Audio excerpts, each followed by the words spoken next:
नमस्कार दोस्तों, क्या होगा यूपी में 2-2.5 महीने बाद होने वाले चुनाव का नतीजा क्या होगा?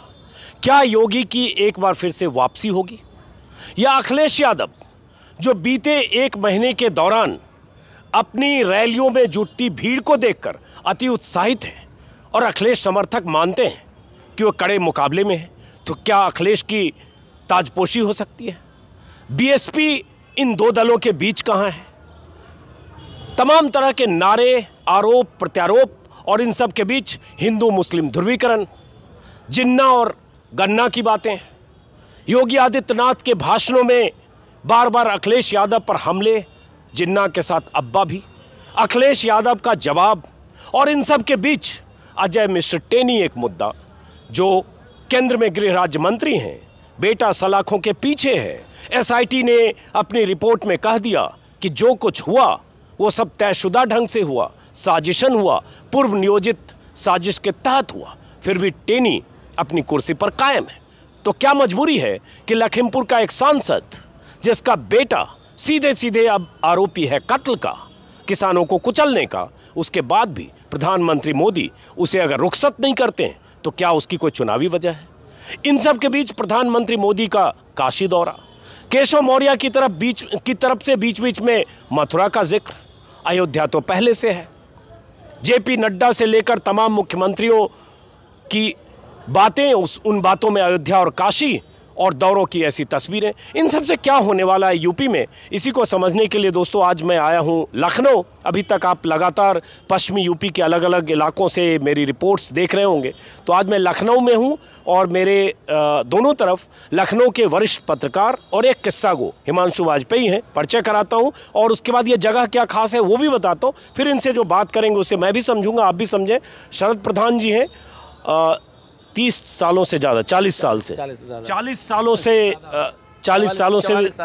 साल हो गए, 44 सालों से पत्रकारिता में हैं, बड़े बड़े अखबारों में अहम ओहदे पर रहे हैं और यूपी की राजनीति को बहुत करीब से, ज़मीन से जानते हैं और मैं तो कहूँगा ज़मीन से नेताओं को उठते और सत्ता की कुर्सी तक बैठते भी करीब से देखा है। शरद प्रधान जी हैं, कुमार भवेश हैं जो ऐसे तो मेरे भी पुराने मित्र हैं लेकिन अमर उजाला और तमाम अखबारों में संपादक के ओहदे पर रहे। आलोक जोशी जो आलोक अड्डा, इनका खुद का एक यूट्यूब चैनल है, सत्य हिंदी के प्रमुख चेहरा हैं और कई चैनलों में रहे जिसमें एक CNBC आवाज़ है, उसके पहले लंबे वक्त तक BBC में रहे, आज तक में रहे। और हिमांशु वाजपेयी परिचय के मोहताज नहीं, किस्सा गो हैं, किस्सा हमें कहना नहीं आता और हिमांशु की शख्सियत किस्सा गोई की है। तो जगह का परिचय कराते हैं इस जगह के बारे में और उसके बाद थोड़ा चुनाव के बारे में। सबसे पहले हिमांशु, वीडियो में कुछ तस्वीरें लोग देख पा रहे होंगे, कुंती, रजनी, डॉली, गीता, और जो तस्वीरें दर्शक देख पा रहे होंगे सबके चेहरे पर आपको तेजाब से झुलसे हुए चेहरे, जख्म है, दर्द है, तकलीफ़ है। तो ये जगह क्या है? तो अजीत जी शुक्रिया, आपने यहाँ इस प्रोग्राम में बुलाया। ये जगह शीरोज़ कैफ़े है और इसकी अवधारणा है वो बड़ी खूबसूरत भी है और बड़ी इंस्पिरेशनल भी है, इस तरह से कि ये जो कैफ़े है इसका पूरा जो कार्यभार है, इसका प्रबंधन, इसमें जो काम होते हैं, वो सारी चीज़ें जो एसिड अटैक सर्वाइवर्स हैं, वो लड़कियां, वो औरतें जिन पर तेज़ाब का हमला किया गया, वो इस पूरी जगह को संभालते हैं और यही इसकी सबसे ख़ास बात है। और एक तो ये बात है ख़ास, दूसरी बात ये है कि अब आज के दौर का जो लखनऊ है, जैसे एक ज़माने में हम लखनऊ के कॉफ़ी हाउस के किस्से सुनते थे कि वहाँ बड़े बड़े बुद्धिजीवी बैठते थे, राजनेता बैठते थे और वहाँ बड़ी गंभीर बहसें भी होती थी, बड़ी हंसी मजाक वाली बहसें भी होती थी, एक माहौल वहाँ रहता था। तो कॉफ़ी हाउस तो ज़वाल पर चला गया, लेकिन अब आज की डेट में शीरोज़ कैफ़े जो है वो कॉफ़ी हाउस की उसी रौनक का वारिस नज़र आता है हमें कि यहाँ तमाम लोग, यहाँ आपको नेता मिल जाएंगे, यहाँ आपको लेखक मिल जाएंगे, यहाँ आपको हिमांशु वाजपेयी मिल जाएंगे, हम भी मिल जाएंगे, उभरते हुए कलाकार मिल जाएंगे। और सबसे अच्छी बात यह है कि वो लोग जिनके पास जो शायद ऑडिटोरियम जो नहीं ले सकते, जो रिहर्सल करना चाहते हैं या जो कोई मीटिंग करना चाहते हैं, तो उस तरह के लोगों के लिए एक सुलभ जगह है। यानी उनके जहन में शीरोज़ का ख्याल बड़ा दोस्ताना सा ख्याल है, बड़ा इजी ख्याल है और यहाँ बैठते हुए जब आप देखते हैं तो आपको एक इंस्पिरेशन, आप उन मुद्दों के बारे में भी सोचते हैं जिसके तहत ये जगह शुरू की गई। तो ये इस जगह की एक कामयाबी है। और जैसा कि इन्होंने कहा, कॉफ़ी हाउस का कॉन्सेप्ट बहुत पुराना है और दिल्ली में कॉफ़ी हाउस है, पटना में है और लखनऊ में भी है। और कॉफ़ी हाउस से साहित्यकारों का पुराना रिश्ता रहा है। पटना में फणीश्वर नाथ रेणु से लेकर और तमाम राजकमल चौधरी जाते थे, वैसे दिल्ली में। लेकिन अब कॉफ़ी हाउस से हम वापस लौटते हैं शिरोज पर और उस बहाने बाकी पत्रकारों से। हिमांशु के बारे में एक बात और बता दूं, उनका एक यूट्यूब चैनल है जिस पर क से किताब ये एक शो करते हैं, जिसमें ऐसे लेखकों से बात करते हैं या पढ़ाकुओं से कि उन्होंने क्या लिखा और क्या पढ़ा, और लेखक से कि उन्होंने क्या लिखा। तो इनके यूट्यूब चैनल को देख सकते हो। किस्सा गोई तो इनकी खासियत है ही। सबसे पहले शुरू करते हैं वरिष्ठता क्रम में शरद जी से। तो शरद जी, मैं अब तक पश्चिमी यूपी घूम रहा था, लखनऊ आज आया, यहाँ से अब जरा पूरब की तरफ। तो आप क्या देखते हैं इधर इस बार सूरज किधर उगना है? ऊँट किस करवट बैठता है ये अभी समय बताएगा। लेकिन जो हालात हैं आज की डेट में, जब शुरुआत हुई थी इलेक्शनरिंग की, तब लग रहा था कि ये घूम फिर के योगी आदित्यनाथ वापस आ जाएंगे। लेकिन जिस तरह समय गुजरा है और जिस तरीके के कारनामे इनके हुए हैं, शुरू में अखिलेश भी बहुत ही ठंडे लग रहे थे, लेकिन पिछले 1 महीने में आपने बड़ी सही कहा कि काफ़ी जोश आ गया है। उन्होंने रिस्पांस, शायद उन्हें ये उम्मीद नहीं थी कि इस तरीके का रिस्पांस मिलेगा। और जिस तरीके से गठबंधन उन्होंने बनाए हैं, उससे अब दिखने लगा है कि बीजेपी की हालत पतली होती जा रही है। और जिस तरीके के एक्शंस लिए हैं नरेंद्र मोदी ने या योगी आदित्यनाथ जिस तरह कर रहे हैं, उससे भी लगता है कि इनको भी एहसास है इस बात का। वरना इन लोगों को तो मेगालोमेनिया में तो कभी एहसास होता ही नहीं है कि आप जा सकते हैं। तो ऐसा लगने लगा है कि कुछ डामाडोल है स्थिति। वरना मेरा मानना यह है कि नरेंद्र मोदी किसान कानून वापस ना लेते अगर यूपी का चुनाव नहीं हो रहा होता। और जिस तरीके से लखीमपुर का कांड हुआ है, उससे बहुत बड़ा झटका लगा इनको।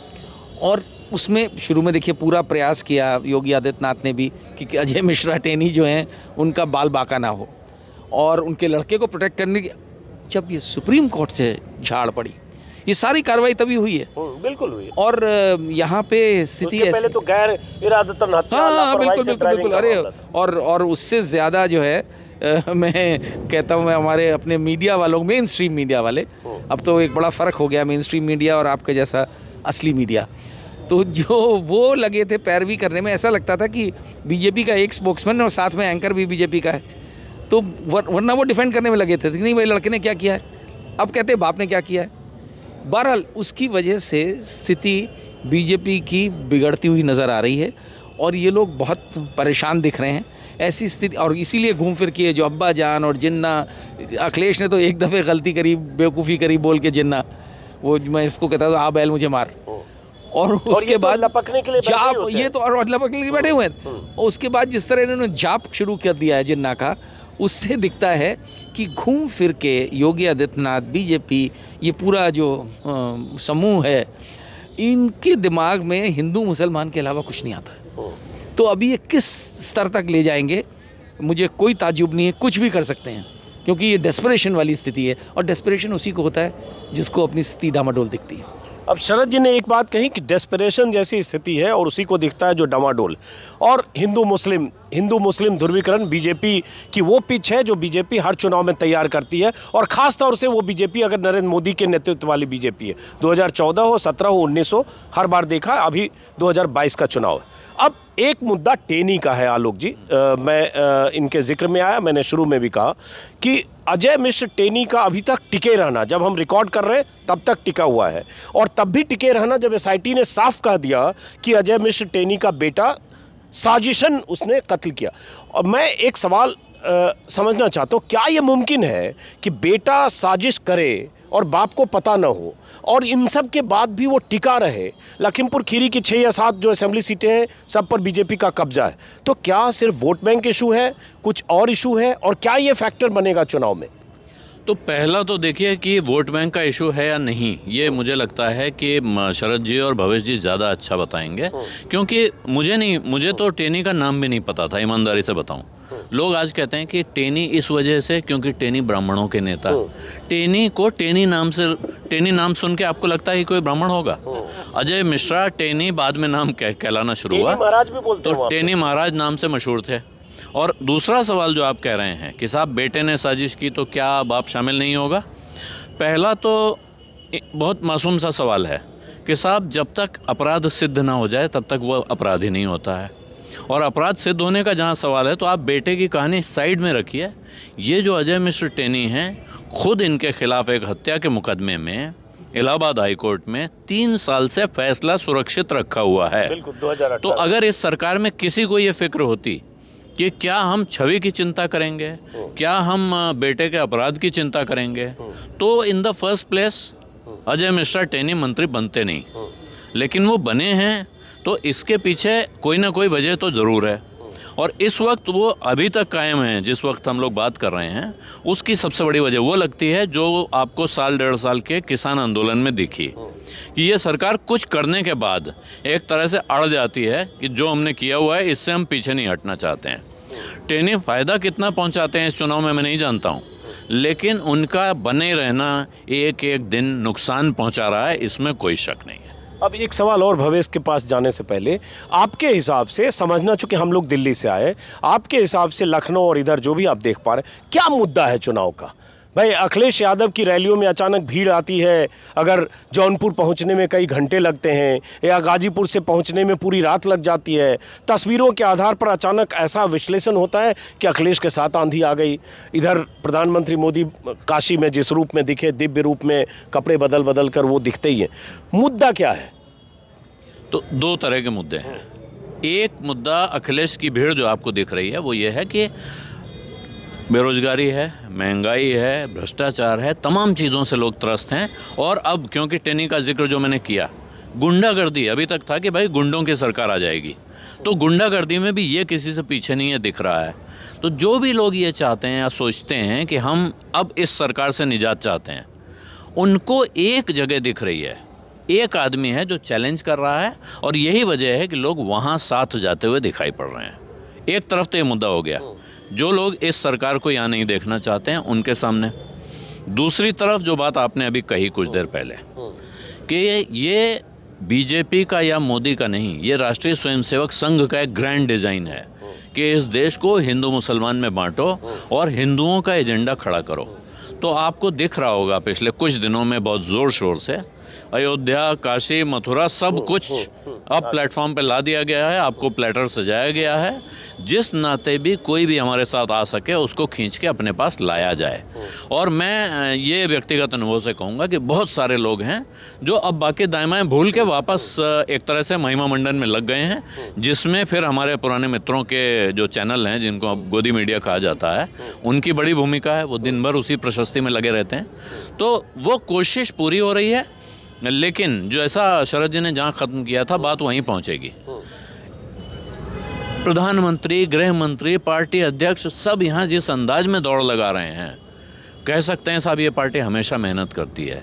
लेकिन अब आप गली गली जाके अगर हर कार्यक्रम में हर तीसरे दिन आप यहीं दिखेंगे, इसका मतलब है कहीं कुछ कष्ट आपको है जो आपको दिख रहा है, अंदर से आप समझ रहे हैं कि कहीं तकलीफ है, और अब कोशिश कर रहे हैं कि उसको ऐसे नहीं तो वैसे रिपेयर किया जाए। अब प्रधानमंत्री नरेंद्र मोदी का अब तक हाल के दिनों में 12 बार कार्यक्रम यूपी में अलग अलग तरह से हो चुका है। वर्चुअल हो, भाषण हो, वितरण हो, अनाज वितरण हो या काशी दौरा हो, और चुनाव में अभी 2 से ढाई महीने बाकी हैं। सवाल यही उठता है कि बीजेपी जो चुनावी पिच पर खेलने से पहले, उतरने से पहले हिंदू मुसलमान करती ही करती है, क्या बीजेपी इस बार भी कामयाब होगी, या अखिलेश की भीड़ को देखकर जो है आंकलन होने लगा कि अचानक अखिलेश यादव का इमरजेंस हो गया 2 महीने से और एक फाइटर की तरह आ गए, इतना रात भर अखिलेश यादव का लोग इंतजार करते रहे हाईवे पर? क्या ये तस्वीर बदल रही है? क्योंकि रैली की भीड़ कई बार गच्चा भी विश्लेषण में लोग खाते हैं जो भीड़ के आधार पर विश्लेषण करते हैं। देखिए थोड़ा सा कुर्सी आगे खींच लीजिए। एक्चुअली पिछले 2-3 महीने में ये तो साफ साफ दिखने लगा है कि धीरे धीरे अखिलेश यादव मजबूत होते दिखाई दे रहे हैं।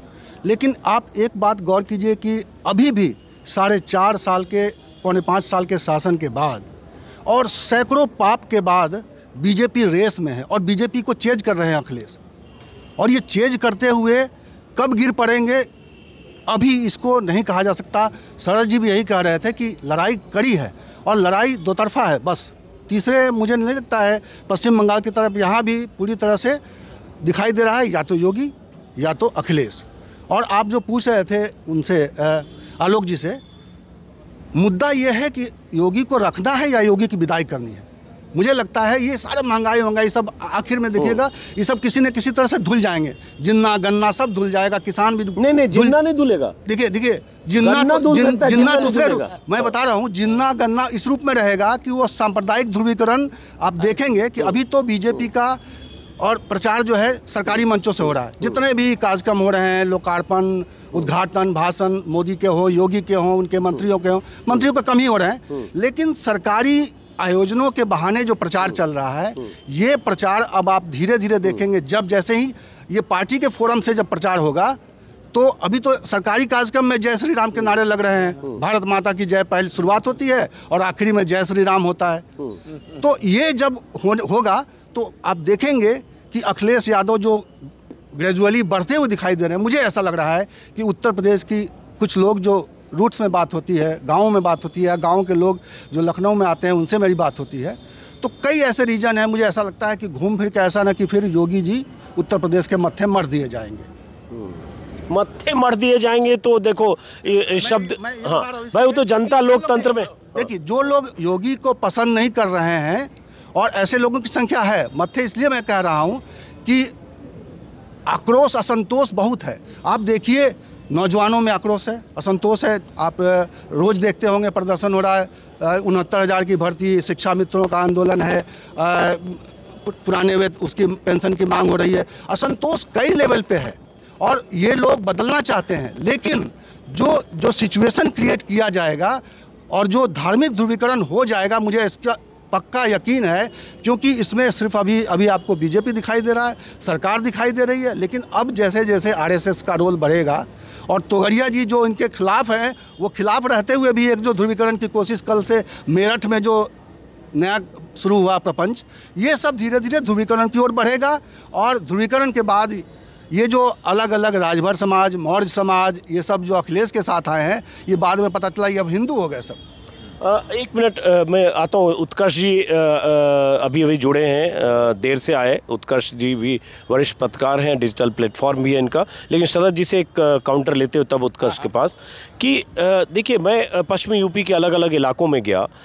एक समय में अगर आप 25 साल पहले की राजनीति याद करें, जब लालू यादव और मुलायम थे, तो मंडल वर्सेस कमंडल था। कमंडल भी तय था, मंडल भी तय था कि मंडल के साथ कौन सी जातियाँ हैं, ओबीसी हैं, ओबीसी में क्या है, अति पिछड़ा है, यादव है, फला है, कुर्मी है, कोयरी है, जो भी है। और मंडल में क्या है, अपर कास्ट, ब्राह्मण, गुप्ता, अग्रवाल, और ये मोटे तौर पर ऐसे था। वो टूटना शुरू हुआ। लेकिन अभी हाल में मैंने देखा, जो महसूस किया, जो बीजेपी ने किया अभी 14 के बाद, जिसको सोशल इंजीनियरिंग कहते हैं, उसमें जो मंडल वाली निचली जातियां थी, ओबीसी, उसमें भी हिंदुत्व को जगाने में वो कामयाब हुए। अब उसको क्या किस हद तक अखिलेश यादव तोड़ पाते हैं। और एक बाइपोलर चुनाव की बात कही जा रही है, और इन्होंने भी कही कि माहौल बाइपोलर की चुनाव की तरह। क्या ऐसा बाइपोलर दिखता है जैसा बंगाल में था? और वो बाइपोलर दिखता है तो किसी अखिलेश यादव की अगर गुंजाइश है तो उस गुंजाइश का आधार क्या है, अगर हम वोट की बात करें और जातीय समीकरण की बात? अजीत, बाइपोलर आज की डेट में मैं नहीं कहूँगा कि फुल्ली बाइपोलर है। बाइपोलर के डायरेक्शन में जा रहा है, क्योंकि ममता और अखिलेश में अभी भी बहुत फ़र्क है। और ममता का जो जिस तरह से अग्रेशन था, ममता के साथ जिस तरह लोग पूरे सब जुड़ गए थे, और मल्टी कॉर्नर्ड इलेक्शन नहीं था।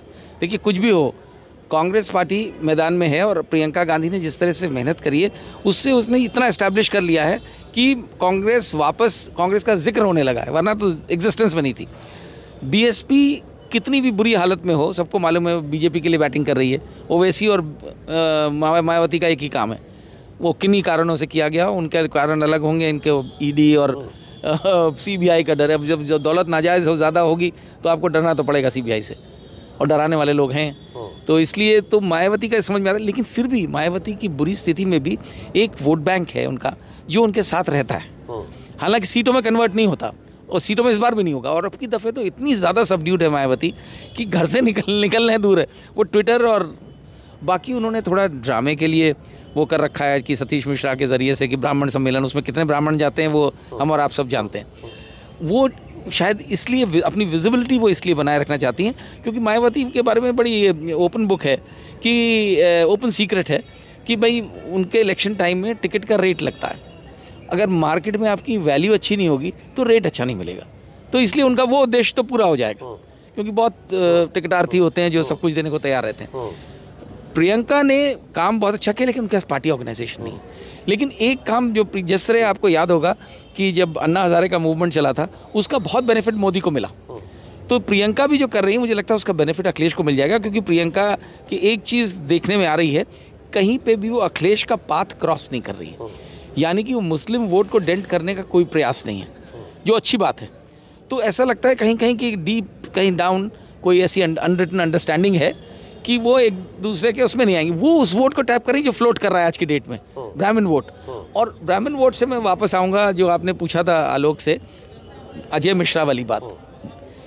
योगी आदित्यनाथ का जो बहुत ज़्यादा प्रो ठाकुर एटीट्यूड रहा है थ्रू आउट, और अपने आप को उन्होंने ठाकुर लीडर में इस्टेब्लिश कर लिया, राजनाथ सिंह को रिप्लेस कर दिया एज ए ठाकुर लीडर। तो उसमें जो है ये स्थिति आ गई कि ब्राह्मण्स और जो कई एक्शंस योगी ने लिए हैं उससे इस्टेब्लिश हो गया कि साहब हाँ ये तो ठाकुरों के ही हैं, ब्राह्मणों से नाराज़ थे।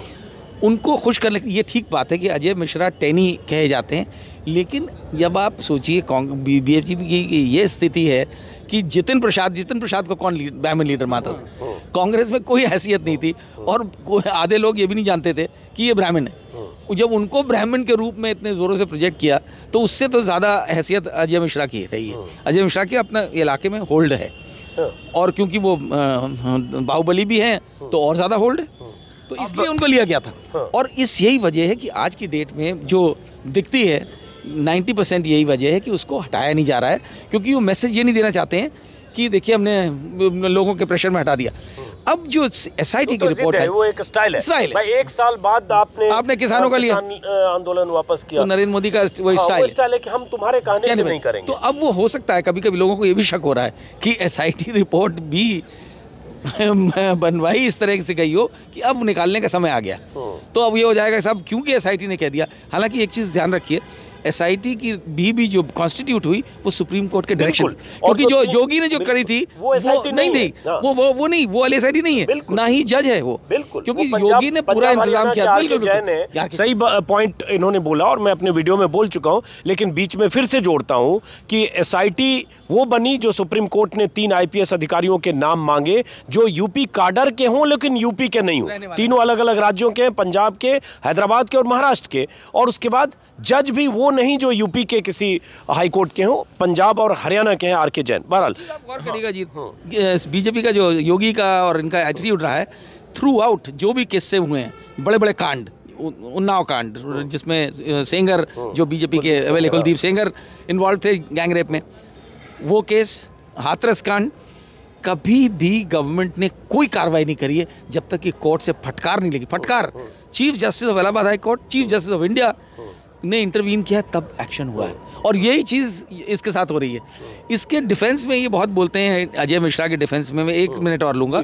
ये बीजेपी वाले, कई मैं डिबेट्स में गया वहाँ, वो ये बोलते हैं कि साहब ये कौन सा कानून है कि बाप ने जो है अगर वो बेटे ने क्राइम किया है तो बाप को बंद कर दो, ऐसा तो कोई कानून नहीं है। तो सही बात है, कोई कानून नहीं, वो इसकी बात नहीं। जो बीजेपी जो नैतिकता की बात करती थी आज वो बोलती नहीं कानून की बात है, तो साहब कानून में तो कहीं नहीं है और नैतिकता से मतलब नहीं उन्हें। अब इसमें एक सिर्फ पॉइंट है, वैसे परिचय में मैं भूल गया, शरद जी ने अभी योगी आदित्यनाथ पर किताब भी लिखी है, बायोग्राफी, और कुमार भवेश जो हमारे पुराने मित्र हैं, इनका भी एक यूट्यूब चैनल है सिंपली सियासत, वो भी आप देखें।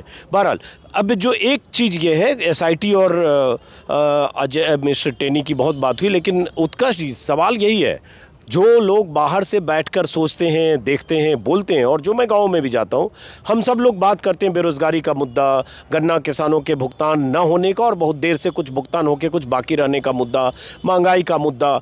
लेकिन जब आप कई जगह गाँव में जाएंगे तो उनके भीतर पोलराइजेशन की प्रवृत्ति को इतना कल्टिवेट किया बीजेपी ने पिछले सालों में कि फिर लगता है कि अंत में होते होते ये मुद्दे ख़त्म होंगे। मतलब कई बार मुझे ऐसे लोग मिलते हैं जो कहते हैं कोई बात नहीं, 200 रुपये डीजल होगा कोई दिक्कत नहीं, सरसों तेल 300 रुपये होगा कोई दिक्कत नहीं, फला होगा कोई दिक्कत नहीं, मोदी जी ने 370 कर दिया, मोदी जी ने ट्रिपल तलाक कर दिया, मोदी जी ने देश की सुरक्षा के लिए राफेल ले आए। क्या ये मुद्दे होते होते, और इसीलिए जिन्ना और औरंगजेब का जिक्र हो रहा है। प्रधानमंत्री औरंगजेब का जिक्र अगर करते हैं कि औरंगजेब था तो शिवाजी आए, तो मकसद है औरंगजेब, और उसी दिन स्वतंत्र देव सिंह बोलते हैं कि औरंगजेब के कुनबे के लोग हैं, मतलब अखिलेश यादव को कहीं। तो अंत में लगता है कि ये नैरेटिव वहीं जाता हुआ दिख रहा है। और क्या ये बीजेपी के लिए फ़ायदेमंद है, या अखिलेश यादव के पास इसका कोई तोड़ दिख रहा है आपको, विपक्ष के पास? माइक आप खुद थामे। सर देखिए, ये जितना भी नरेशन बन रहा है, दो बातें समझ लीजिए। एक तो बीजेपी की स्टाइल है, स्ट्रेटजी है, और यही इसकी इकलौती ताकत है। पीछे भी हमने देखा, बातें चाहे जितनी भी की जाए विकास की, लेकिन कहानी तो वही थी। वो कैराना की कहानी थी, वो वेस्टर्न यूपी के मुजफ्फरनगर की कहानी थी, और उसी पर यूपी की सियासत पे वो आए। तो उनके पास दूसरा रास्ता तो है नहीं। तो वो जैसे जैसे दिन आएंगे वैसे वैसे यही चीज़ें आएंगी। हाँ, शो केसिंग के लिए कभी गंगा एक्सप्रेसवे हो जाएगा, कभी पूर्वांचल एक्सप्रेसवे हो जाएगा, लेकिन खाद कारखाना हो जाएगा। लेकिन बुनियाद क्या है कि खाद कारखाने का उद्घाटन करते हुए भी बात आप वही करेंगे, गंगा एक्सप्रेसवे का उद्घाटन करते हुए भी बात आप वही करेंगे, जेवर एयरपोर्ट पे भी आप बात वही करेंगे। तो इसका मतलब ये है कि लाइन तो आपकी वही है। पिछले चुनाव और 2017, 19 तो पुलवामा और 17 मुजफ्फरनगर, लेकिन इस 22 को मैं थोड़ा अलग देख रहा हूँ। मैं भी पिछले दिनों बहुत घूमा, और ईस्टर्न यूपी के हिस्सों में, बुंदेलखंड में, बहुत सारी जगहों पे। देखिए, जो आप कह रहे हैं ना कि लोग मिलते हैं और लोग बताते हैं, रिएक्ट करते हैं, लोग बहुत हो गए होशियार। पहले पूछिए तो कुछ जवाब आता है, थोड़ी देर इत्मीनान से बात कीजिए तो वो जवाब पलट जाता है। क्योंकि भाई जवाब में तो ये भी आता है कि अनाज भी मिल रहा है, राशन भी मिल रहा है, लेकिन जब थोड़ा कूरे दिए तो ये होता है कि भाई हम मतलब भीख मांग के कब तक खाएंगे, और अनाज तो आप दे रहे हो, साथ का खर्चा कौन देगा, तो इससे बढ़िया हमको काम दे दो। ये जो चीज़ है, और मैं जो अभी तक के पॉलिटिक्स को देख के, भीड़ भाड़ और जो भी है, सर सवाल ये नहीं कि अखिलेश यादव की उसमें भीड़ कितनी जा रही है।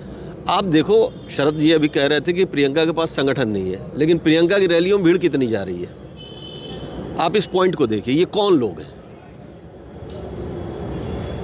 उनका संगठन इस काबिल नहीं है कि लाख आदमी जुटाए, लेकिन लाख आदमी जुट रहा है। तो मान लीजिए 10-15% प्रियंका का ग्लैमर देखने के लिए जुट रहा है, लेकिन उसके बाद वाला कौन है। जब मैं इसको देखता हूं तो मैं ये देखता हूं कि जो खलबलाहट है वो सोसाइटी के भीतर है, वो आ चुकी है। वो इधर भी देख रहा है, वो इधर भी देख रहा है, इनको नहीं देख रहा है। इनको देखने के लिए सरकारी स्कूल के टीचर, सरकार की बसें, सारा कुछ हो रहा है।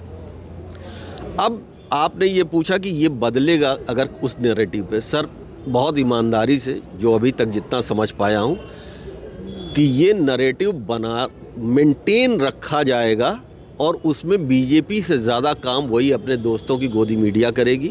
अंत तक ये बताएगी कि मुद्दा ये, अंत तक ये बताएगी कि पोलराइजेशन ये है। होने नहीं जा रहा है, ये मैं बिल्कुल कन्फर्म हूँ। सवाल इस बार बिल्कुल अलग हैं, और सवाल देखिए, ये जो होता है ना कि जब खाली पेट रहता है तो सवाल दूसरे होते हैं, जब भूखा पेट रहता है तो 370 और कश्मीर में प्लाट भी खरीदा जाता है। प्लाट का पैसा नहीं, कल राज्यसभा में बताया कि 7 आदमी ने खरीदा है। तो अब अस्तित्व की लड़ाई है, और ये हो गया। और दूसरा, अपोजिशन को देखिए, इन फर्जाइल इश्यूज के ऊपर साइलेंट है। न वो राम जन्मभूमि के ऊपर बात करता है, न काशी विश्वनाथ के ऊपर तंज करता है, न कुछ करता है। नहीं, उल्टे मायावती का वो बयान था बधाई और का कि हम और भव्य मंदिर बनाएंगे, इन्होंने चंदा चोरी किया, वो सब, हाँ वो सब है। आम आदमी पार्टी केजरीवाल वहां से ट्रेन ही रवाना कर दे रहे हैं। और बात वही है ना कि रिएक्शन जब तक नहीं होगा तब तक काम तो बनता नहीं। तो रिएक्शन करने के लिए ओवैसी को आपने किराए पे लिया है, मान लीजिए, तो अब वो कितना पैदा कर पाएंगे। हाँ, ओवैसी के स्टेटमेंट को मुझे नहीं लगता कि अंबेडकर नगर में कोई नोटिस कर रहा है। दिल्ली के स्टूडियो में ज़रूर नोटिस हो रहा है, और वो 1 घंटा प्राइम टाइम और दिन भर की खबर चल रही है।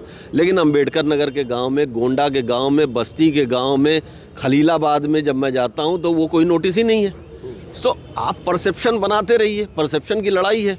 लेकिन अच्छा, अच्छी बात क्या है कि लोग भी अब ये कह रहे हैं, अरे टीवी वाले, इज्जत हमारी गई है सर, इस बात को मान लीजिए। 4-6 लोगों ने हमको बेइज्जत किया है, हमारी आइडेंटिटी गई है। लेकिन अब उसमें आप ये समझ लीजिए कि लोगों को ये समझ में आ गया कि खेल कहाँ चल रहा है और खेल है कहाँ। तो वो मुस्कुराता हुआ हमारा जो वोटर है ना, गांव में बैठा हुआ, देहात में, कस्बों में बैठा हुआ, बहुत मुस्कुरा के आपसे कुछ बताएगा। कहानी उसने तय कर रखी है, और ये भीड़ जो दिख रही है ये वही भीड़ है, इसलिए वो नरेशन चलने वाला है नहीं। चलिए, अब इसका एक काउंटर के साथ हिमांशु के पास, कि जैसे उत्कर्ष जी ने कहा कि वोटर ने तय कर रखा है, और वो भीड़, मतलब आप अखिलेश यादव की भीड़ की बात कर रहे हैं, अपोजिशन की भीड़ की बात, वही विपक्ष की भीड़ की बात कर रहे हैं, विपक्ष की भीड़ की बात कर रहे हैं। लेकिन चूंकि मैं बीच में बैठा हूँ, 3 इधर 2 इधर, तो बीच में मैं थोड़ा डेविल्स एडवोकेट कि भीड़ हमने बिहार में ऐसी देखी कि तेजस्वी की रैलियों में बहुत भीड़ थी, नीतीश की रैलियों में कुर्सियां खाली थी।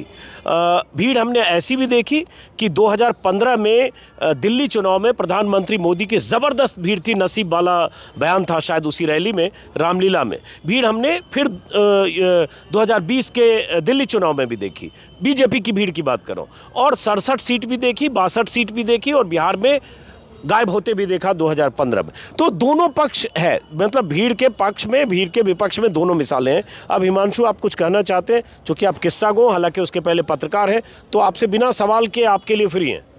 नहीं, मैं जो जैसे आपने जब बात कही, जो बात हो रही थी कि असल मुद्दे ज़ाहिर तौर पे महंगाई और बेरोज़गारी ये रहते हैं, लेकिन वोट जब हिंदू मुस्लिम का दांव चलता है तो वोट फिर हिंदू मुस्लिम पे पड़ने लगते हैं।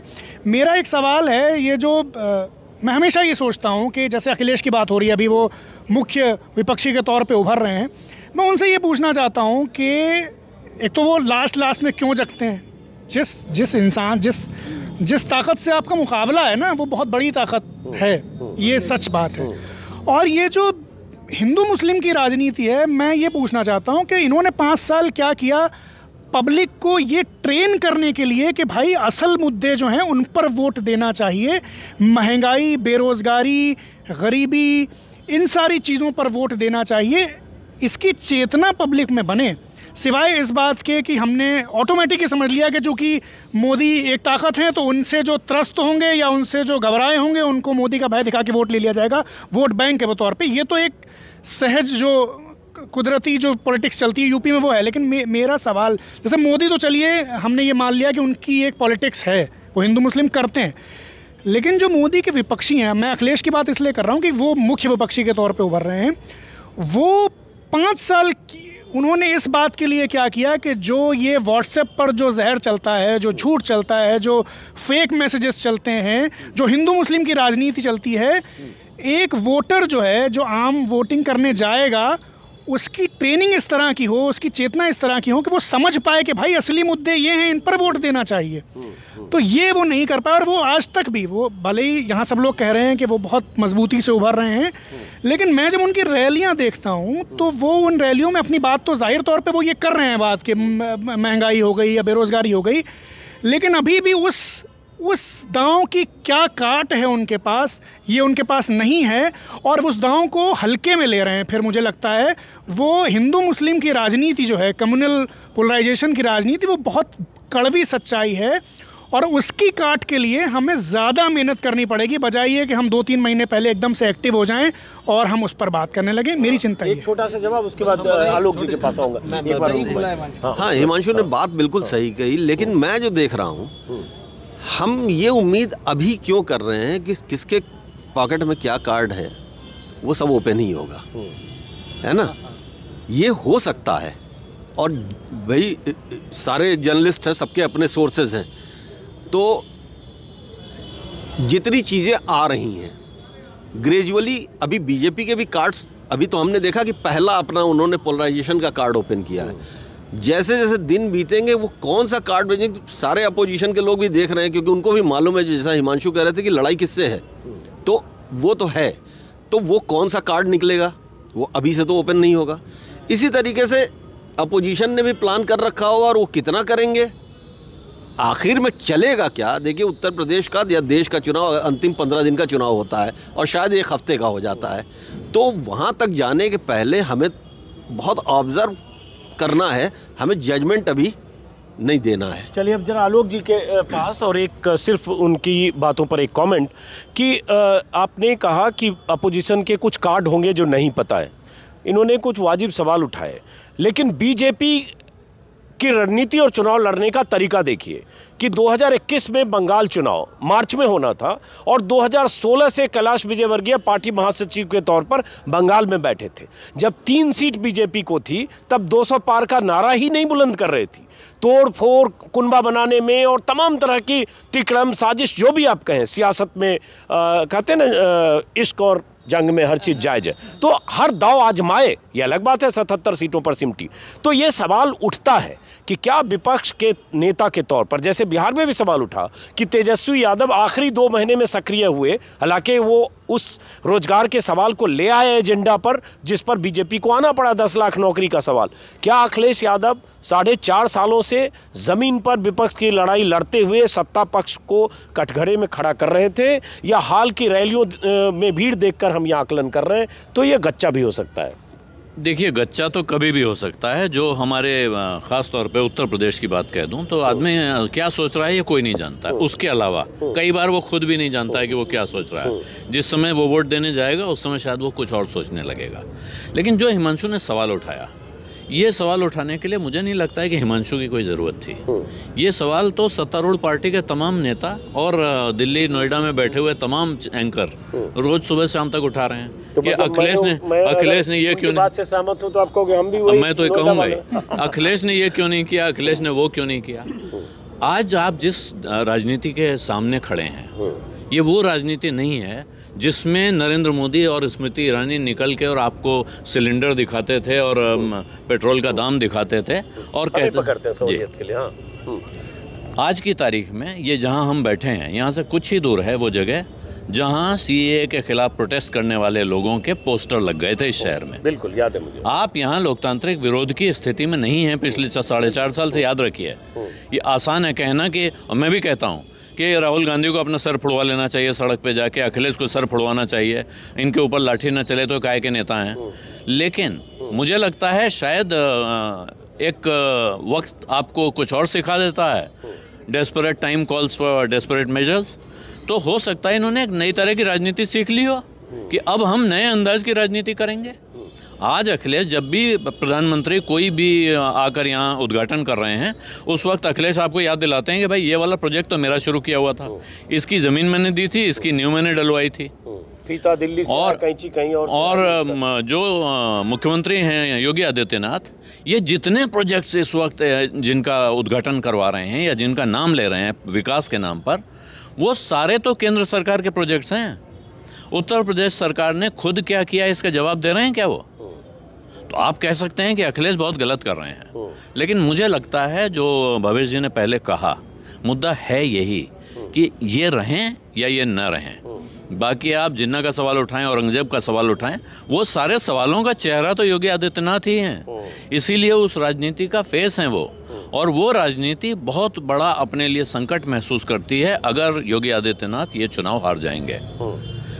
और जो बाकी आप चीज़ जोड़ रहे थे उसमें कि और कितने पोल हैं, क्या बाईपोलर है या मल्टीपोलर है, हो सकता है और पोल्स हों जिसमें मायावती पक्के तौर पर एक पोल हैं, लेकिन जितने भी पोल हैं आप अगर आज गणित जोड़ के देखिए वो सारे पोल किसका वोट ले रहे हैं, वो भारतीय जनता पार्टी के पक्ष में आने वाला वोट अपनी तरफ ले जा रहे हैं।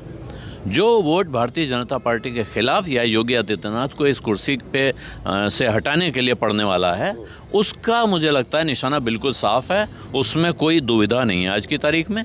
यही अखिलेश की सबसे बड़ी एडवांटेज है और यही मुझे लगता है सत्तारूढ़ दल और सत्ता प्रतिष्ठान की सबसे बड़ी चिंता है कि ये सब एक हो गए तो फिर क्या होगा। और जो बंट रहा है, पहले होता था कि सरकार के खिलाफ वाला वोट बंट रहा होता था, आज की तारीख में मुझे ऐसा लगता है कि जो लोग अखिलेश को वोट नहीं देना चाहते हैं किसी भी कारण से, वो बंट सकते हैं, लेकिन जिन्होंने दिमाग में ये ठान ली है कि हम अब योगी आदित्यनाथ को यहाँ नहीं देखना चाहते हैं, उनको किसी तरह का कन्फ्यूजन नहीं है। हाँ, ये एक अहम बात आलोक जोशी ने कही। चुनाव दो तरह से होते हैं। कई बार होता है कि वोटर चाहता है कि फला को लाना है। एक लाइन और हाँ, बोलिए। अभी ये लग रहा है कि टक्कर कांटे की है, अखिलेश चेज कर रहे हैं, योगी आगे हैं, लेकिन अगर जनता ने मन बना लिया है कि इनको जाना है, तो फिर हम जो ये नेक टू नेक और इस तरह का कोई नतीजा नहीं देखेंगे। जैसे नतीजे उत्तर प्रदेश पिछले कई चुनावों में देता रहा है, वो छप्पर फाड़ के देता है, तो छप्पर फाड़ के इस पार आ सकता है और उस पार भी आ सकता है। अब इस पार और उस पार दोनों बोल दिया शरद जी। और ये सही है कि चुनाव, जो मैंने कहा कि दो तरह से चुनाव नतीजे आते हैं और प्रभावित होता है। एक तो फला को लाना है इसलिए ज़बरदस्त वोटिंग, और एक इसको रवाना करना है। और रवाना करना में कोई आ जाए चलेगा, पहले ये हटे। तो क्या स्थिति अभी आज की डेट में ये दोनों स्थितियां नहीं हैं, लेकिन मेरा मानना यह है कि स्थिति उस तरफ बढ़ रही है कि इसको हटाना है। वो स्थिति बिल्ड होने में भी थोड़ा वक्त लग रहा है। वो उसका कारण बड़ा सिंपल है। ये चीज़ें याद दिलाने के लिए कि क्या क्या कमियां रही हैं योगी आदित्यनाथ की, क्या कुरीतियां रही हैं, किस तरीके से उन्होंने हर केस, जो मैंने पहले जिक्र किया कि रेपिस्ट वगैरह को किस तरह प्रोटेक्ट किया, और किस तरह झूठ का अंबार पूरा खड़ा किया है। फॉल्सहुड पे पूरा एम्पायर इनका खड़ा है, और ये जो झूठ का बम्बार्डमेंट करते हैं, उससे उभारने के लिए ऑपोजिशन को एक्टिव होना पड़ेगा। और यही कारण है कि अभी तक इनका झूठ जो है काफ़ी हद तक चलता है, क्योंकि ये इतना ज़्यादा झूठ का बम्बार्डमेंट करते हैं, क्योंकि सरकारी मशीनरी है, पैसा है। आप सोचिए, एक सप्लीमेंट्री बजट में 500 करोड़ का बजट था पब्लिसिटी का, और सब पब्लिसिटी मीन्स चीफ मिनिस्टर की पब्लिसिटी। और वो आपने देखे ही हैं पोस्टर्स में किस तरीके से अमेरिका और कहाँ के वो लगा दी, कलकत्ते के लगा दिए जाते हैं। जेवर एयरपोर्ट, इंटरनेशनल एयरपोर्ट में बीजिंग का फोटो लगा दिया। बीजिंग का एयरपोर्ट को कर हजारों करोड़ का प्रोजेक्ट है, उसका 2 फोटो, सैंपल फोटो को डिजाइन तो होगा। वो होता क्या है, झूठ इतना ज़्यादा बम्बार्ड किया जाता, बम्बार्डमेंट में कह रहा हूँ उसको, कि आदमी देखने वाला सोचने लगता है कि जो मैं सच जानता था वो सच है या ये सच है। उस स्थिति की वजह से मैं इसलिए ऑपोजिशन का तो रोल, काशी और भव्य काशी देख के चकरा जाता है, और वो साथ में इसका डोज ओवर इंजेक्शन बार बार आ जाता है। तो उसको उभारने के लिए इन चीज़ों से ऑपोजिशन को एक्टिव होना पड़ेगा, एग्रेसिव होना पड़ेगा, याद दिलाने के लिए कि देखो तुम्हारे साथ कोरोना में ये हुआ। मोदी कह रहे हैं क्या काम किया कोरोना में, अनप्रेसिडेंटेड, अनपैरेलल्ड। ये और ये योगी का बयान हर रोज आता है कि विपक्ष सो रहा था, हम काम कर रहे थे। लेकिन पूरे देश ने देखा क्या यूथ कांग्रेस का एक अध्यक्ष क्या काम कर रहा था। नहीं तो बट वो योगी ने क्या किया। हाँ, ये सब चीज़ें अनप्रेसिडेंटेड थी कि जब मीडिया ने दिखलाया कि लाशें जल रही हैं भाई, यहाँ के भैंसा कुंड में बुरी तरीके से, एक जगह नहीं है लड़ाई, तो उन्होंने उस चारों तरफ टीन लगवा दिया कि अगली बार कोई फोटोग्राफर फोटो ना खींच पाए। लाशें जिस तरह से बह रही थी उसको उन्होंने कह दिया परंपरागत है, और परंपरा अब कहाँ चली गई नहीं पता। अब आजकल लाशें नहीं बह रही हैं। और अब आजकल एक नया ड्रामा शुरू हुआ है कि आज से 5 साल पहले उन्नाव में कुछ लाशें बहती हुई दिखी थी, 5 लाशें थी शायद, उसको कंपेयर कर रहे हैं 500 लाशों से और 5000 लाशों से जो बहती हैं। तो इसके लिए ऑपोजिशन को बहुत एक्टिवली और एग्रेसिवली ये लोगों को याद दिलाना पड़ेगा कि देखिए ये झूठ बोला, ये करा, वरना लोग भूल जाएंगे। ये फ्री का राशन, ये फ्री का आजकल खैर सिलेंडर नहीं मिल पा रहा है, लोग बेचारे लेने 1000 रुपए का सिलेंडर हो गया। हाँ, तो ये सब चीज़ें ऑपोजिशन जो है, जो ये लोग किस में एंगेज करते हैं, ये कोई ऐसा शगुफा छोड़ देते हैं, अब उसके जवाब में लग जाते हैं ऑपोजिशन वाले। उससे बीजेपी का फ़ायदा होता है। आप हिंदुत्व के इशू पे इनको ये चाहते हैं एंटेंगल कर लें आपको, जहां आपको इन्होंने फंसाया, तो उनके मैदान में आप उनसे नहीं जीत सकते। तो मुझे लगता है ऑपोजिशन को थोड़ा और टैक्टफुली और एग्रेसिवली सामने आना पड़ेगा, जिससे जनता को ये याद रहे बराबर कि ये कमियां रही, ये कुरीतियाँ रही, ये झूठ है। उससे ये जो बात जो हम शुरू में कह रहे थे कि फिर ये भगाने वाली बात आएगी, यहाँ साहब इसको तो हटाना है, आप किसी को भी लाएं। नहीं तो आज की डेट में कहते हैं अरे साहब ये दे, लेकिन किसको दें। अच्छा, ये भी जो जितना ज़्यादा झूठ कि साहब गुंडे, हमारे गुंडे नहीं हैं, ये सारे गुंडे समाजवादी पार्टी में हैं। असल गुंडे तो हर पार्टी में हैं, लेकिन हमारा गुंडा गुंडा नहीं है, आपका गुंडा गुंडा है। और तो ये चीज तौर पर अतीक और नाम दो लेते हैं, मुख्तार अंसारी, वो इसलिए लेते हैं दो मुसलमान है, मुसलमान, बिल्कुल उसके पीछे मकसद नहीं है। उनको है कि दो मुस्लिम को आप कहो कि यही माफिया है और उसको उन धर्म से जोड़ो और उसके बाद बाकी चीजों से, और होते होते मुगल ऑर्डर क्या है, लॉ एंड ऑर्डर। अरे भैया लॉ एंड ऑर्डर, कितने रेप हो रहे हैं, जिस तरीके से रोज भ्रष्टाचार की सीमा, मैं आपको बता रहा हूँ, भ्रष्टाचार को लेकर के योगी के इसी सिस्टम में कि एक बड़े अधिकारी से मैंने पूछा, ये पिछले साल की बात है, मैंने कहा भाई आप लोग कहते थे योगी बहुत ईमानदार है, हम भी मानते थे बड़े ईमानदार है, लेकिन भ्रष्टाचार की तो कोई सीमा ही नहीं है। तो उस अफसर का कहना था कि शरद जी ये छापने के लिए नहीं है, मैंने सुना है कि रेट बढ़ गया। अब आप सोचिए ये है हालत, और बहुत बुरी हालत है भ्रष्टाचार की। मतलब कल मुझसे कोई कह रहा था जो काफ़ी कुछ क्लोज रहता है सिस्टम में काम कर रहा है, कह रहा था कि देख लीजिएगा इसमें भी अगर ये सरकार गई और जांच हुई तो जिस तरह बाबू सिंह कुशवाहा और गायत्री प्रजापति, दो सरकारों में मायावती के कुशवाहा और इनके प्रजापति जिस तरह जेल गए हैं, यहाँ पे भी कई मंत्री हैं जो जेल जाने के उसका, क्योंकि खुलेआम छूट है और उनको पूरा संरक्षण मोदी का है। अब ये योगी का है कि भाई योगी वैसे ईमानदार हों, लेकिन अगर संरक्षण दे रहे हैं वहाँ बेईमानों को तो फिर भगवान ही मालिक। अब जो दो बातें कही शरद जी ने भी और उत्कर्ष जी ने भी और इन्होंने भी, हिमांशु से असहमत होते हुए भी, और ऐसे कर दिया, बहुत सारे लोग यूट्यूब पर लिखने लगेंगे आखिर अजीत अंजुम तुम भी गोदी मीडिया हो, आपने इस तरह से भी बोल दिया। खैर कोई बात नहीं। तो शरद जी को जाना है शायद, हाँ, तो मैं शरद जी को बीच में फ्री करता हूँ, 10 मिनट ये बातचीत हम जारी रखेंगे, आपको फ्री करता हूँ। बहुत शुक्रिया भवेश, आप पास में आ जाओ, 2 सवाल के बाद हम ये ख़त्म कर। शुक्रिया शरद जी आने के लिए। चूँकि शरद जी को कहीं जाना है, इसलिए जो बातें इन लोगों ने कही, क्या टूट रहा है बीजेपी का। अगर जिस बीजेपी को 312 सीटें मिली, 325 सीटें गठबंधन को मिली, अब विपक्ष, अगर लगता है कि विपक्ष की ज़मीन तैयार हो गई है और बीजेपी को जाने की स्थिति, आपके हिसाब से क्या टूटा बीजेपी का? देखिए बीजेपी क्या खिसका बीजेपी से? बीजेपी में तो बहुत कुछ खिसक गया। आप देखिए कि योगी अनएक्सपेक्टेड सीएम थे इन लोगों के लिए, और योगी ने पूरे 4 साल तक किसी की नहीं सुनी।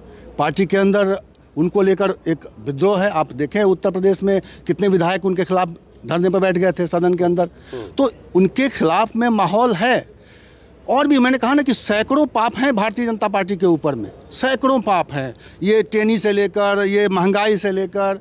लेकिन मुझे ऐसा लगता है कि अपना समाज पोलराइज हो चुका है, और बहुत सारे लोगों से मुझसे जब बात होती है तो मुझे लगता है कि वो ये सोच रहे हैं कि अगर हमने उत्तर प्रदेश से भाजपा की सरकार को कमज़ोर कर दिया तो मोदी वाला मुहिम जो है, जो देश में एक जो सांस्कृतिक उन्नयन का काम हो रहा है, ये जो विश्वनाथ धाम बन रहा है, ये जो मंदिर बन रहा है, ये जो काशी वाला नंबर आ गया है, और इस तरह के मथुरा वाला जो नंबर आ गया है, ये सब बिछड़ जाएगा, ये सब फिसल जाएगा, और अखिलेश फिर से वही सब ले आएंगे जो पहले चल रहा था, तुष्टीकरण।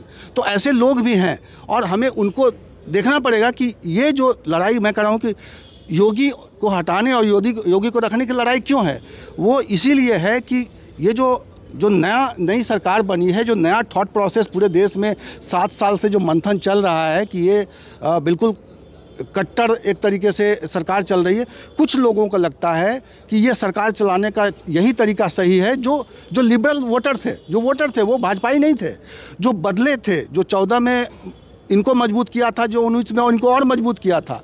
ये जो सांस्कृतिक उत्थान वाला जो फैक्टर है, मुझे ऐसा लग रहा है कि वो अभी बहुत कमज़ोर नहीं पड़ा है, और उसी को और पुष्ट करने के लिए आरएसएस और ऐसी तमाम ताकतें, हम सब चीज़ों को बहुत तरह से देखते हैं। पत्रकार जो होते हैं या जो सामाजिक कार्य करता है, हम लोग देखते हैं समाज का हित किस में है, और हमें लगता है कि अब समाज का हित अखिलेश कर पाएंगे। लोगों को इस तरह से नहीं देखेंगे, बांट के समाज में नहीं करेंगे। अब तो और वो अंबेडकर और लोहिया को साथ लेके चलने की बात कर रहे हैं, तो हमें तो लग रहा है कि अखिलेश ठीक है। लेकिन मैं चूँकि अपना जो रिजल्ट देता हूं, मैं अपनी मन भावना से दे नहीं सकता। मुझे ऐसा लग रहा है कि ऐसे लोगों की तादाद भी कम नहीं है, और शायद मुझे ऐसा कई बार लगता है कि ऐसे लोगों की तादाद किसी न किसी वजह से बढ़ रही है, और उसको बढ़ाने की एक बहुत बड़ी कोशिश, बहुत बड़ा पैसा, बहुत ताकत लगा हुआ है। और भारतीय जनता पार्टी आज की तारीख में एक ऐसी पार्टी बन गई है जिसको हराने के लिए बहुत छोटे मोटे प्रयास की ज़रूरत नहीं है।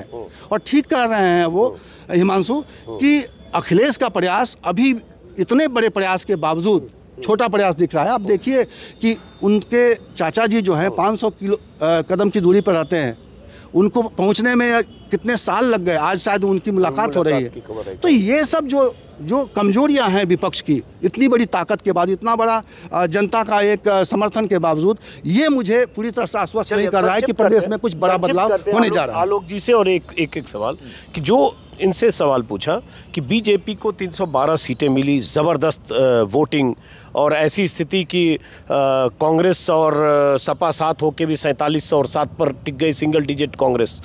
तो बीजेपी का जो जातिगत समीकरण है उसको साधा गया, यादव छोड़ के, अदर देन यादव ओबीसी आया शब्द नहीं आए, लेकिन मेजरली उधर थे, मेजरली बात कर रहा हूँ। वैसे ही अदर देन जाटो एससी में माना गया, अपर कास्ट बनिया और ये सब तो माना ही गया, मेजर जो 70-80% क्या टूटता हुआ आपको दिख रहा है? थोड़ा मैं ये समझूं जिसके आधार पर लगता है कि विपक्ष बहुत मजबूत हो रहा है और बीजेपी कमजोर हो रही है, क्योंकि हमको इस समीकरण के सच को मानना ही पड़ेगा। अगर नहीं होता तो इसी लखनऊ में कल निषाद सम्मेलन हो रहा है, यहीं अखिलेश यादव छोटी छोटी पार्टियों के साथ गठबंधन कर रहे हैं, 4 जिले वाली पार्टी, 2 जिले वाली पार्टी, 3 जिले वाली पार्टी। क्या टूटता बीजेपी की तरफ से और क्या जुड़ता विपक्ष में दिख रहा है? तो जब आप इस गणित से देखते हैं तो जो अखिलेश यादव कर रहे हैं वो छोटी छोटी जातियों वाला हिस्सा वही टूटता दिख रहा है मेजरली, अगर आप कहेंगे। बाकी मायावती की तरफ से टूटकर भारतीय जनता पार्टी की तरफ आने के आसार ज़्यादा दिख रहे हैं। कि ऐसा नहीं है कि मायावती का वोटर अगर मायावती को वोट नहीं देगा तो वो अखिलेश के पास चला जाएगा, वो बीजेपी के पास जाएगा, और अगर मायावती मजबूत होती हैं तो वो बीजेपी के खाते में से खाएंगी, ये दिखाई पड़ रहा है। लेकिन अब जो सवाल है वो ये है कि क्या, जैसा अभी भवेश जी ने कहा और ये मुझे भी लग रहा है, भारतीय जनता पार्टी का पूरा गेम प्लान ये है कि हमने अब तक जो हासिल किया है उसको हम और बढ़ाएं। जो लोग थोड़े अभी भी बीच में खड़े हैं, मिडिल ग्राउंड पे हैं, उनको ये भरोसा दिला दिया जाए कि नहीं, हम अब काम पूरा करने जा रहे हैं। आपके मन में जो इच्छाएं थीं, जो आप सांप्रदायिक तुष्टिकरण वगैरह सुनते थे, वो सब खत्म कर दिया जाएगा सीधी भाषा में। हाँ, इसीलिए बुलडोजर वगैरह की बात होती है। और उससे बहुत सारे लोग हैं जो अंदर जो पहले कहते नहीं थे, बहुत से तो कहने लगे हैं, बहुत से आज भी कह नहीं रहे हैं, लेकिन मन खुश हो रहे हैं। अब सवाल ये है कि आप वो काम करेगा या नहीं करेगा। क्या आखिर के समय किसी को अपने घर में कोरोना से हुई मौत, किसी को अपना बेरोजगार बच्चा, किसी को महंगाई, ये दिखाई पड़ेगी? अगर वो दिखाई पड़ती है तो जैसा मैंने आपको पहले कहा, फिर बहुत कुछ बदल जाएगा। क्योंकि ये सोशल इंजीनियरिंग तो हमने मायावती के हाथ भी देखी थी। उन्होंने ये सोशल इंजीनियरिंग शब्द पहली बार मायावती के साथ आया था उत्तर प्रदेश में, तब वो सब ले आए थे। लेकिन एक चीज़ होती है कि चढ़ते वक्त, जिस समय नदी चढ़ रही होती है तो सब कुछ बहा के अपने साथ लाती है, जब उतरती है तो पता नहीं क्या क्या छूट जाता है। तो अब ये चढ़ रहे हैं, अगर जो योगी और मोदी की राजनीति अब तक है, जिसकी वजह से विपक्ष इस हाल में दिखता है, जिसको हम लोग कहते हैं ना ये नहीं कर रहे हैं, वो नहीं कर रहे हैं, उनकी समझ में नहीं आ रहा था कि करें क्या। सब करके देख लिया, हर चीज़ का इनके पास तोड़ निकल आता है। आज की तारीख में विपक्ष के लिए मुझे लगता है जो वो कर रहे हैं, सबसे समझदारी का काम यही है कि वो इन मुद्दों पर चुप रहे हैं, बिल्कुल न बोलें। जिन मुद्दों पर भारतीय जनता पार्टी के नेता लगातार उनको उकसा रहे हैं कि बताओ भाई, अयोध्या में मंदिर बनवाओगे कि नहीं, मथुरा के मंदिर के बारे में तुम क्या सोचते हो, जिन्ना, औरंगजेब, ये सब इसीलिए हो रहा है कि आप एक बयान दे दें और उसके बाद हम उसको फटाफट ट्रोल आर्मी के साथ पूरे देश में पहुंचा दें।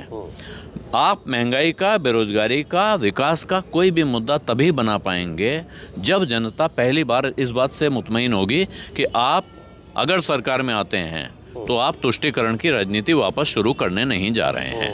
और मुझे लगता है कि जो विपक्ष में इस वक्त अखिलेश यादव की तरफ से कम मैं देख रहा हूँ कि उन्होंने ये पूरी कोशिश, सायास दिख रहा है कि वो ऐसा कोई मुद्दा छूना ही नहीं चाहते हैं जिस मुद्दे को लेकर उन पर कोई इल्ज़ाम लग जाए।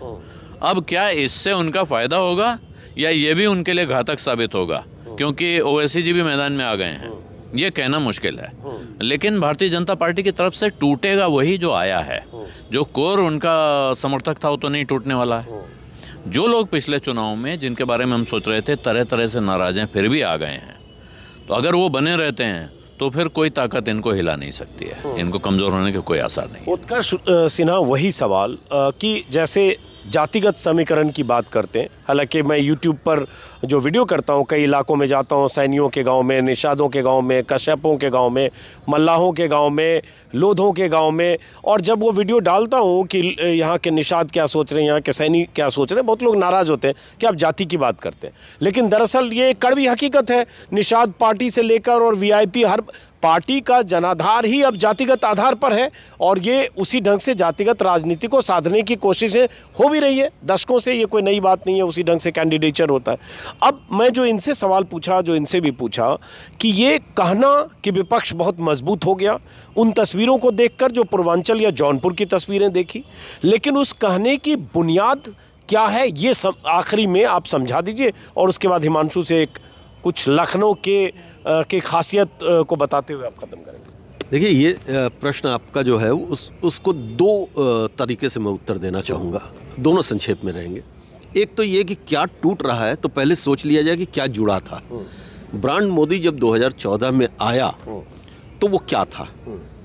एक 2002 के गोधरा का शैडो लेकर के एक हिंदू चेहरा, जिसके ऊपर विकास का मुलम्मा और प्रगति का लेप लगा हुआ था, जिसने मध्य वर्ग को, और साथ में जो प्रचार का अपना एक तरीका था, ब्रांडिंग जो थी वो थी। हालिया दिनों में धीरे धीरे ये तो मानेंगे ना कि ब्रांड मोदी कमज़ोर हुआ है। तात्कालिक रूप से नहीं हुआ, लेकिन धीरे धीरे हुआ। उस जहां वो अपराजेय था जिस ग्राउंड पर, वहां भी उनको चुनौती मिलनी शुरू हुई। दूसरा, यूथ बड़े पैमाने पे आया था। 2014 से लेकर 17 तक यूथ वन साइडेड था, और वो विकास के और प्रगति की बात करने की बात करता था। मुझे लगता है कि भवेश जी जो कह रहे थे कि भाई जो हार्डकोर है, जो पोलराइज है, जो हो रहा है पोलराइज, वो तो रहेगा, वो कहीं नहीं जाने वाला है, वो किसी भ्रम में नहीं है। लेकिन जो मॉडरेट लोग थे, जो फंस गए थे विकास के और विजन के चक्कर में, एक तो वो टूटे हैं। मैं देख रहा हूँ बहुत सारे दोस्त मेरे, प्रोफेसर्स, बहुत सारे इस तरह के लोग हैं, वो निराश होकर ये कहते हैं कि यार ये हर काम में सब हिंदू मुस्लिम कर देते हैं यार। तो एक वो है। दूसरा, काम कारोबार अपनी यूथ की जिस तरह से एक तरफा था, वो यूथ एक तरफा, मैं कह रहा हूँ एक तरफा, मतलब जब तो 90% आप मांगिए कि जो फर्स्ट टाइम वोटर है वो इस बार साथ नहीं है सर। तो एक तो ये क्लास हो गया। अब जाति की बात आखिर में बहुत संक्षेप में, लंबा वीडियो हो गया। देखिए, ये निषाद पार्टी नाम हो गई, लेकिन निषादों के भीतर भी अब एस्पिरेशंस इन छोटी जातियों में ना हर मंडल में अलग अलग है। गंगा के इस पार इस पट्टी का निषाद, और थोड़ा सा मिर्ज़ापुर तरफ है दूसरा निषाद, तो वो सब भी है। तो अब वो एक मुश्त, एक ब्लॉक नहीं रह गया। ऐसी छोटी जातियां सर हिस्सों में टूटी हैं। इसलिए 17 वाला गोलबंदी या 19 तक जो चली थी, वो कास्ट वोट का ब्लॉक उतना स्ट्रांग नहीं है, तो वो भी टूटा है। चलिए, बहुत बहुत शुक्रिया। अब जरा हिमांशु, चूँकि किस्सा गो है और इनकी एक किताब भी है, क्या लखनऊ किस्सा लखनऊ हुआ, किस्सा लखनऊ हुआ। चैनल है हिमांशु वाजपेयी ऑफिशियल। हाँ, चैनल है हिमांशु वाजपेयी ऑफिशियल। और आलोक जी हमारे बहुत ही अंतरंग मित्र हैं। इनका आलोक अड्डा यूट्यूब पर आप देखते होंगे। और मैं तो थोड़ा जोर से बोलता हूँ, बहुत संजीदा बात करते हैं और बहुत गहराई से बात करते हैं, और सत्य हिंदी के चेहरा तो हैं। तो हिमांशु, चूँकि हम लखनऊ में मैं आपको एक, यहाँ आफ्ताब लखनवी एक शायर थे, उनका एक कथा है जो ये चुनावी मौसम जब बनता है तो अक्सर याद आ जाता है। और रैलियों की जो भीड़ आपने की, रैलियों की भीड़ पर जो बात है, तो आफ्ताब साहब ने बड़ा अच्छा कथा कहा है इस पर कि तरह तरह की ग़िज़ा मिलती है इलेक्शन में, कहीं पुलाव कहीं पूरियाँ भी होती हैं। तरह तरह की ग़िज़ा मिलती है इलेक्शन में, कहीं पुलाव कहीं पूरियाँ भी होती हैं। वो किसको वोट दे जो दोनों तरफ से खाए हो, नमक हलाल की मजबूरियाँ भी होती हैं। तो ये रैली की भीड़ अलग है, लेकिन सियासत में हमें लगता है प्रेडिक्शन तो कठिन काम है। लेकिन जो सवाल जैसे उठाए, वो इसलिए नहीं उठाया कि कोई हम अपोजिशन पर सवाल सत्ता से किया जाए, वही चीज़ है जो आपने कहा।